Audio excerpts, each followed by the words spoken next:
인사하겠습니다. 사랑합니다. 힘내세요. 이렇게 인사하겠습니다.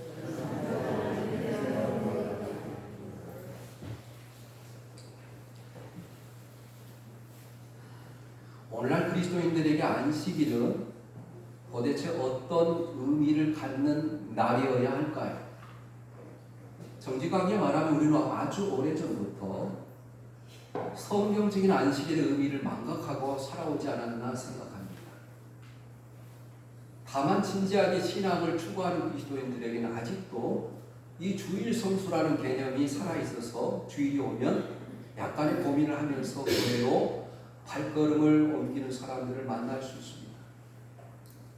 그런 사람들에게 안식일로서 주일이 주는 고민은 대체 안식일날 무엇을 할 것인가의 문제의식인 것 같습니다. 그것은 우리보다 더 엄격하게 신앙생활을 추구했던 우리 부모들이 남겨준 유산 때문일지도 모릅니다. 그래서 우리는 스스로에게 묻습니다. 주일에 소풍이나 짧은 여행을 가도 괜찮을까? 주일에 영화를 봐도 되는 것일까? 주일에 외식을 해도 괜찮을까? 아마도 우리 부모님들이 보여준 이 모범을 따라 이런 질문들과 같이 아직도 씨름하는 성도들이 있을 것입니다. 신약의 관점에서 그 대답을 찾는다면 구약의 의식법으로 그 이 모든 의식의 실체이신 예수님이 오셨기 때문에, 그리고 그분이 십자가 사건 이후 모든 의식과 더불어 모든 것들이 다, 여러분, 의식법이 다 폐지된 거나 마찬가지입니다. 우리는 더 이상 양이나 염소를 잡아서 제사를 드리지 않습니다. 우리는 내리에 등장하는 이 제사의 절차나 그 방법을 지킬 필요가 없습니다. 이 모든 것은 우리의 속죄양 대신 예수님의 죽음과 부활로 그 의미가 완성되었기 때문입니다. 그래서 성경에 보면 예수님의 부활 이후 그분의 처음 제자들은 구약의 안식일, 즉 토요일이 아닌 안식 후 첫날, 주일, 곧 예수님이 부활하신 날과 함께 모여 주님을 예배하며 이날이 주님을 기뻐하시키는 일을 하고자 했습니다. 그래서 안식일에 이 구약의 그 율법에 더 이상 매일 필요가 없지만 도덕법으로 안식일의 정신만은 주일을 통해 구현하고자 나타내고자 하는 것이 정통 그리스도인들의 입장입니다. 따라서 오늘의 주일이 구약의 안식일의 의미를 완성하고 승화시켰다고 믿는 것이죠. 이런 의미에서 본문의 이 내용은 특별한 의미로 다가오는 말씀이 아닐 수 없습니다. 본문에서 예수님은 안식일에 당신의 제자들이 밀밭에서 밀 이삭을 먹은 것을 옹호하시고, 안식일에 해당에 오른손이 마른 사람, 오른손이 여러분 오그라든 사람들을, 오그라든 사람 모든 사람이 보는 가운데서 예수님이 그 사람을 고치는 사건을 통해서 주님께서 보여주시는 것입니다. 그러자 당시 율법을 문자 그대로 믿었던 바리새인들은 분노하게 하셨습니다. 여러분, 매우 화를 나게 했습니다. 그래서 예수님을 어떻게 죽일까 생각했다. 오늘 마지막 절에 그렇게 생각합니다. 그런데 오늘 예수님이 유명한 선언이 본문의 5절에 기록되어 있습니다. 이르시되 인자는 안식일의 주인이라는 것이다. 대체 이 말씀의 의미는 무엇일까요? 아니, 인자는 안식일의 주인이라는 이 선언에서 안식일의 참된 의미는 무엇일까요? 여러분, 누가복음에 가장 자주 등장하는 예수님에 관한 표현이 항상 인자예요. 인자는 구약의 메시아 대신 예수님을 가리킬 때 여러분 쓰는 표현인데, 인자라는 표현을 합니다. 인자가 안식일의 주인입니다. 이렇게. 우선 본문의 두 번째 이야기에서 예수님은 손 마른 사람의 병을 말씀 한마디로 고칩니다. 이것은 무엇을 뜻합니까? 이분이 곧 모든 만물을 창조하신 하나님이심을 드러내는 사건이 아닙니까? 우리가 흔히 성경 전체의 주제를 네 가지로 요약할 수 있습니다. 창조와 타락, 구원과 회복입니다. 이 관점에 의하면 창조의 하나님이 곧 회복의 하나님이신 것이죠. 본문은 예수님이 그것을 증명해 보이는 사건입니다. 그러나 바리새인들은 예수님께서 말씀으로 병자를 치유하시는 것도 안식일의 노동에 속한 것이므로 안식일을 어겼다는 사실입니다. 안식일의 주인이신 이 창조와 회복의 하나님의 임재를 깨닫지 못하고 하는 말입니다. 정통적으로 이 안식일에 해야 할 중요한 일은 해당이나 집에서 성경을 읽고 기도하면서 시간을 보내는 것입니다. 왜 그렇게 합니까? 6일 동안 바쁘게 분주하게 살다가 하나님을 잊어버렸다가 우리의 주인이신 하나님 앞에 말씀과 기도로 모든 삶의 초점을 맞추고 하나님께 우리의 시선을 다시 고정시키고 그분을 경배하는 것이 마땅하기 때문입니다. 그렇습니다. 안식일은 피조물인 우리가 육체와 마음의 회복을 경험하며 다시 회복과 창조의 주님을 찬양하는 날입니다. 그렇다면 그날 예수님의 능력의 말씀을 듣고 회복의 은혜를 목격하는 이 바리새인들이 창조자이신 예수님 앞에 엎드려 경배를 할 수 있었다면 아마 그날은 생애 최고의 안식일을 맞이할 수 있었을 것입니다. 그러나 그들의 반응은 보십시오. 그들은 노기가 가득하여 예수를 어떻게 할까 하고 서로 의논하니라. 화가 잔뜩 나서 메시지 성경에 하면 화가 잔뜩 나서 어떻게 하면 예수님께 복수할까 이렇게 모의했다 이렇게 번역했습니다. 이것이야말로 참된 안식일의 정신을 망각한 타락한 인생의 반응이 아닙니까? 기억하십시오. 안식일은 하나님을 하나님 되게 하는 날. 첫 번째 메시지가 여러분 안식일은 하나님 앞에 모든 초점을 맞추고 하나님께 예배하며 영광을 돌리는 날이에요.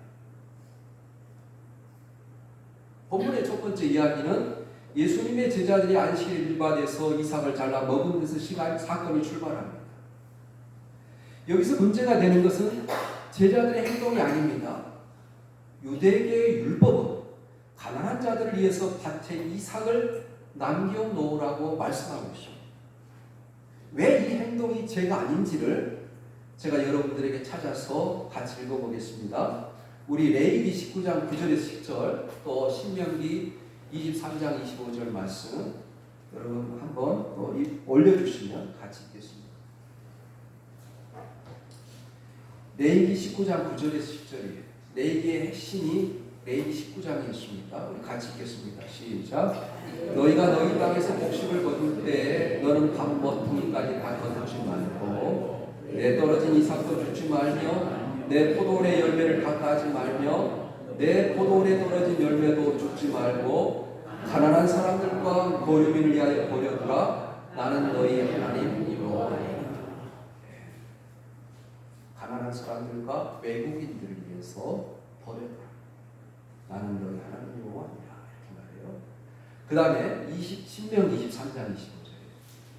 오늘 본문의 말씀이 왜 죄가 되지 않는지를 가장 확실하게 증거하는 말씀입니다. 우리 같이 읽겠습니다. 시작. 내 이웃의 곡식밭에 들어갈 때는 네가 손으로 그 이삭을 따도 되느니라. 그러나 내 이웃의 곡식밭에 낯을 대지는 말지니라. 이렇게 구약에 쭉 흐르는 핵심적인 하나님의 말씀 가운데 하나는 항상 가난한 사람들을 배려합니다. 누가는 이방인으로서 또 나그네로서 이 가난한 사람들에게 초점을 맞춰서 의사 누가는 이 누가복음을 기록했어요. 그러니까 가난하고 배고픈 인생을 위해 곡식의 이삭 정도를 먹는 것은 율법에도 허용된 일이었습니다. 배가 고픈 사람이 밭에 들어가서 밀을 먹는 일을 여러분 얼마나 먹을 수 있겠어요? 하나님은 배고픈 사람에게 합법적으로 다른 사람의 밀밭에서 밀을 잘라 먹을 수 있게 하셨습니다. 그래서 예수님의 제자들이 다른 사람의 밀밭에 들어가서 밀을 먹는 것은 절도죄가 아니었습니다.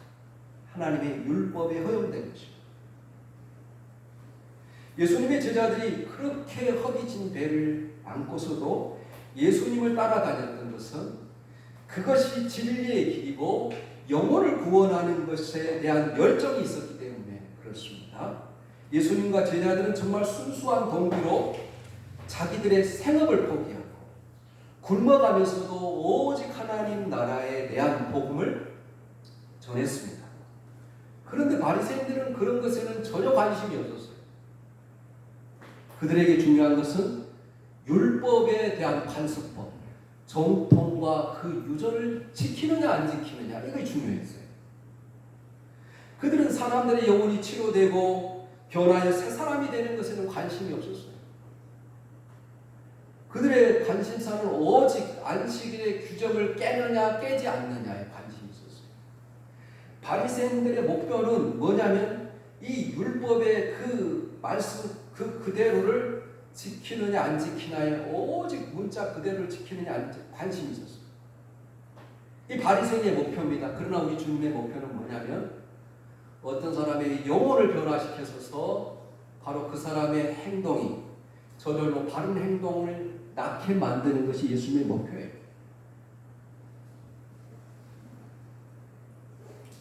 그래서 여러분, 그들은 사람의 영혼이 치료되고 고침받는 것에 관심이 없었어요.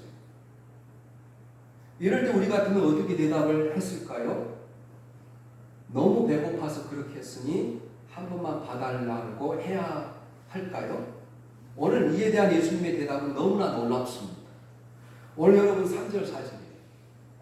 오늘 이 3절 4절 말씀은 사무엘상 21장 1절부터 6절의 말씀을 요약한 거죠. 우리 3절 4절 다시 한번 읽어보겠습니다. 시작. 예수께서 대답하여 이르시되 다윗이 자기 및 자기와 함께한 자들이 시장할 때 한 일을 잊지 못하였느냐? 그가 하나님의 정에 들어가서 다만 제사장에는 먹어서는 안 되는 진설병을 먹고 함께한 자들에게도 주지 아니하였느냐?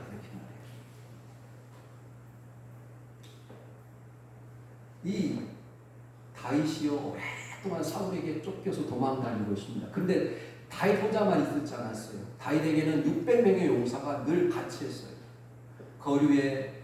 거리에서 비루한 자, 또 깡패와 같은 자들, 또 다윗과 정신을 같이 한 사람들 600명 있었어요. 그래서 다윗이 사울에게 쫓겨 도망을 당할 때 너무나 굶주렸었습니다.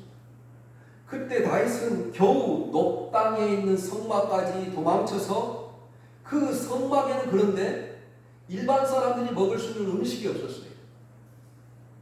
그래서 제사장에는 아무도 먹어서는 안 되는 진설병, 이 성소에 여러분 이스라엘 12지파를 상징하는 떡, 진설병, 하나님의 임재를 상징하는 이 진설병을 이제 새 것을 넣어놓고 헌 것을, 그 이전에 있는 것을 물러낸 것을 다윗과 그 신하들에게 주었어요.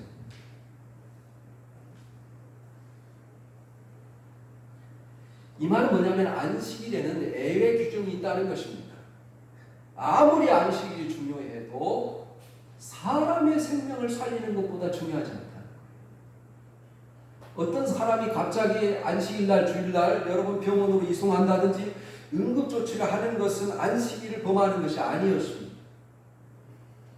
그리고 안식일에 성전에서 제사장이 일을 하는 것은 안식일을 범하는 것이 아니었습니다. 왜냐하면 성전에서 일을 하는 것은 수입을 목적으로 하는 것이 아니라 다른 사람의 죄를 치료하고 하나님께 예배 드리는 일을 돕기 위해서 일하는 것이기 때문입니다. 그래서 예수님이 이 다윗의 예를 인용한 것은 율법이라는 것이 사람을 살리는 율법이 돼야지 사람을 죽이는 율법이 되어서는 안 된다는 거예요. 특히 다윗의 일행은 그냥 배고픈 정도가 아니라 여러분 사무엘하 21장 1절부터 6절까지 자세히 읽어보면 정말 이제 굶어서 생명이 위태로울 정도로 굶주려졌어요. 이럴 때는 얼마든지 율법의 규정에 얽매이지 말고 그들에게 금지된 떡이라도 주어서 생명부터 살리고 봐야 합니다. 그러나 바리새인들은 굶주린 사람들의 문제 해결보다도 안식일의 규칙이 더 큰 문제였습니다. 그래서 예수님은 손마른 사람의 치유를 통해서 그들에게 묻습니다. 여러분 오늘 8절에 보면 예수께서 그들의 생각을 아시고 이 사람들은 어떻게 하면 예수님께 고발할 조건을 찾을까 해서 이제 손마른 사람이 그들이 동원해서 온 사람인지는 알 수는 없지만 손마른 사람이 안식일에 있었어요. 그래서 8절에 보면 손마른 사람에게 이르시되 일어나 한가운데서 모든 사람이 볼 수 있도록 한가운데서 이렇게 말씀하시면서 바리새인들에게 묻습니다. 안식일에 선을 행하는 것과 악을 행하는 것, 생명을 구하는 것과 죽이는 것 어느 것이 옳으냐 이렇게 묻습니다. 그러면서 내 손을 내밀라 하면서 고쳐주시는 거예요.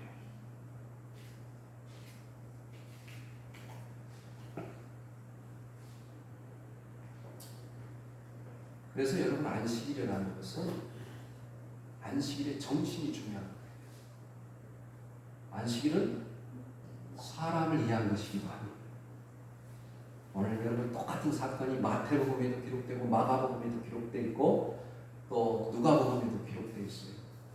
우리 한번 여기 없는 이 마가복음에는 어떻게 표현했는지 마가복음 2장 27절 마가복음 2장 27절입니다. 같이 읽겠습니다. 시작. 안식일에 사람을 위하여 있는 것이요 사람이 안식일을 위하여 있는 것이 아니니. 그러니까 안식일은 사람을 위하여 있는 거예요. 또 마태복음 12장 11절부터 13절까지 또 찾아보면 아주 구체적인 예를 들어서 이야기합니다. 우리 한번 마태복음 12장 11절 12절 같이 읽어보겠습니다. 시작.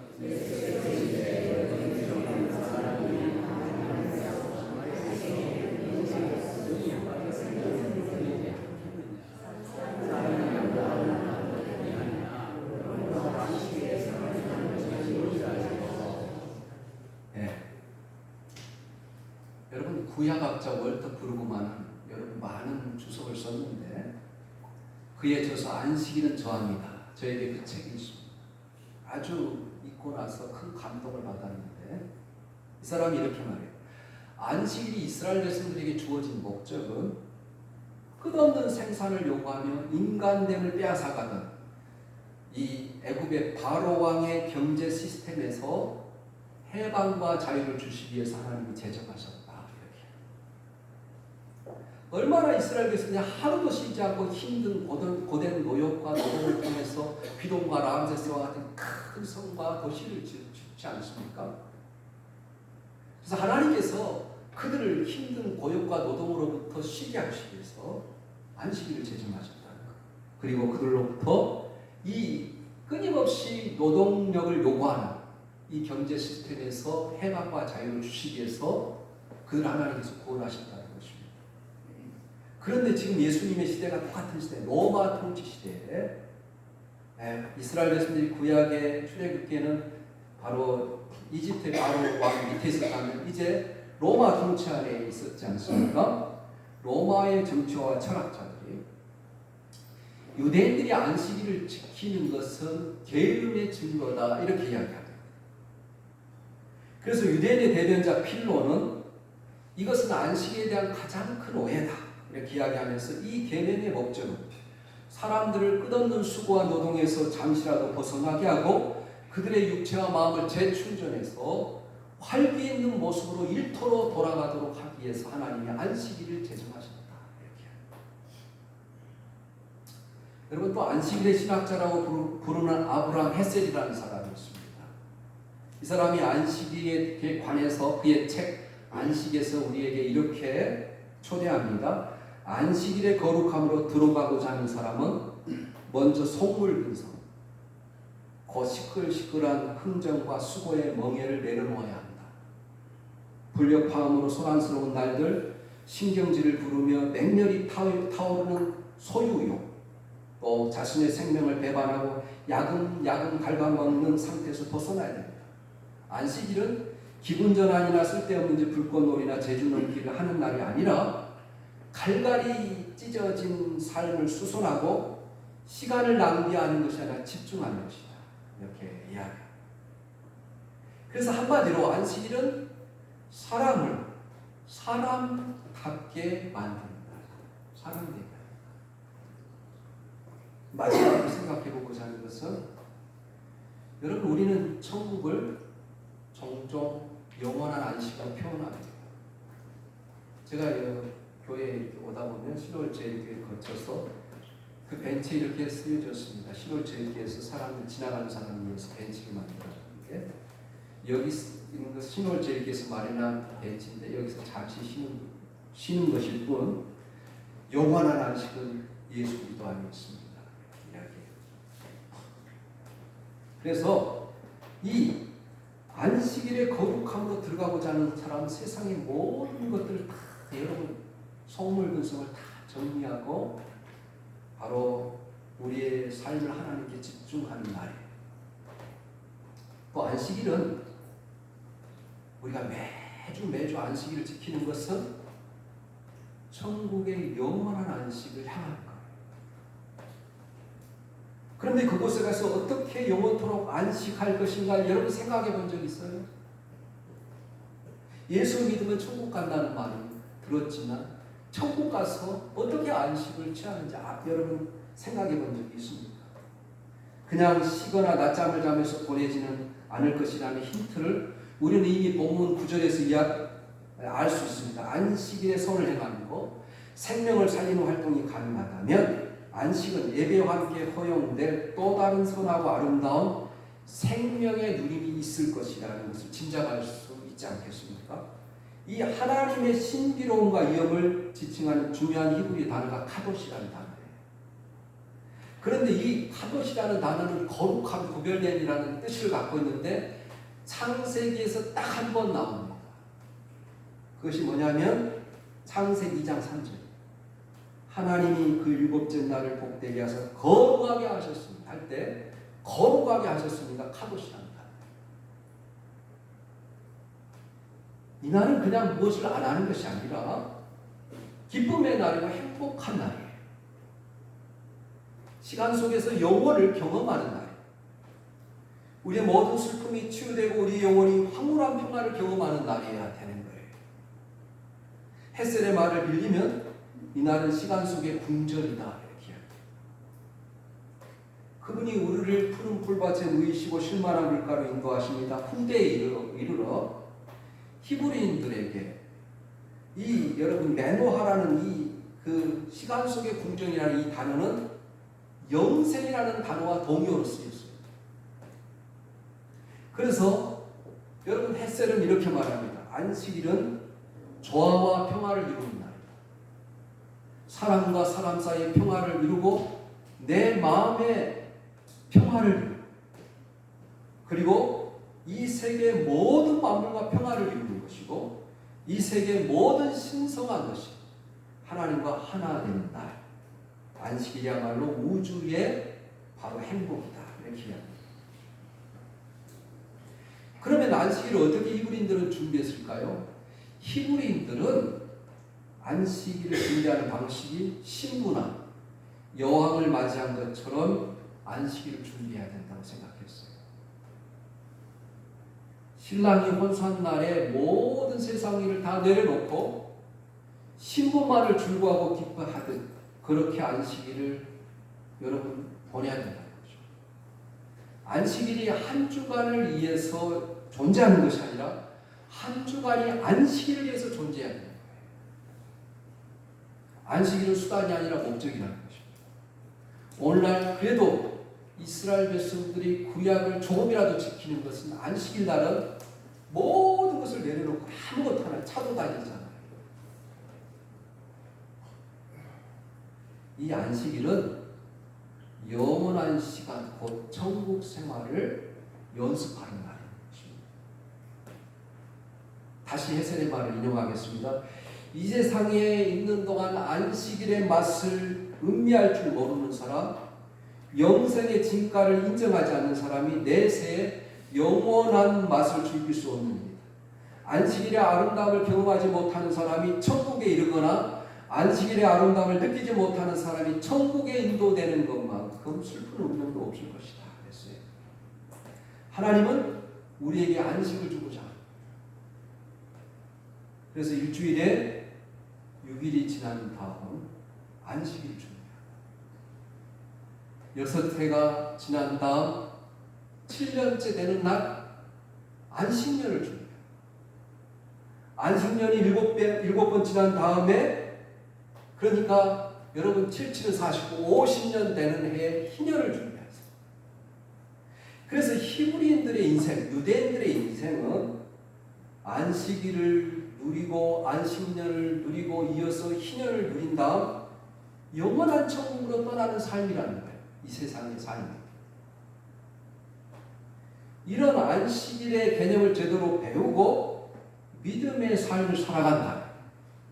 그리스도인의 인생에 있어서 매 주일이, 기다림이 참된 안식을 누리기 위한 여정이고 천국을 위한 여정이 되지 않겠습니까? 이런 안식의 여정을 방해하는 오직 한 가지, 그것은 인간의 죄입니다. 2000년 전 하나님의 아들 예수님이 이 땅에 와서 우리를 초대하셨습니다. 마태복음 11장 28절에 30절까지 수고하고 무거운 짐진 자들아 다 내게 오라 내가 너희를 쉬게 하리라. 그런 말씀이 시편에 되어 있어요. 시편 68편 19절에 날마다 우리 짐을 지시는 주 곧 우리의 구원이신 하나님을 찬송할지로다. 이렇게. 그래서 우리의 모든 수고하고 무거운 짐을 지고 십자가에 달려 돌아가신 주님이 우리를 대신해서 심판을 받으셨어요. 그래서 그 주님만이 우리에게 참된 힘과 용서와 영생을 주실 수 있습니다.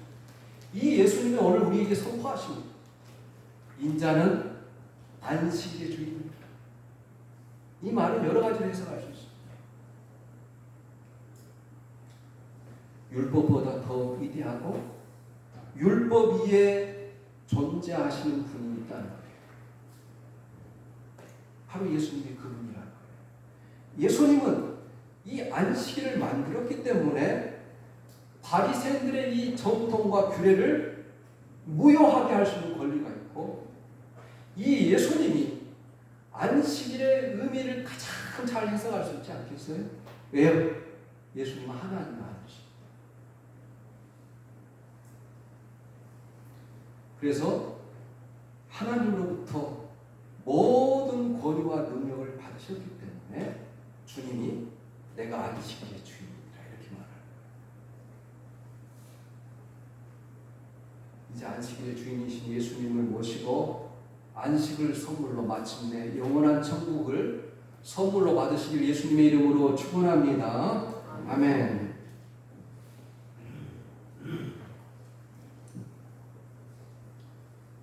여러분, 우리가 주일, 주님의 부활하신 날을 기념하는 이 주일, 얼마나 여러분 우리가 하나님을 위하여 또 우리 자신의 쉼을 위하여 또 영원한 천국을 준비하는 날인지를 우리가 기억하면서, 하나님 이제는 안식일을, 주님 주일을 주일답게 보내겠습니다.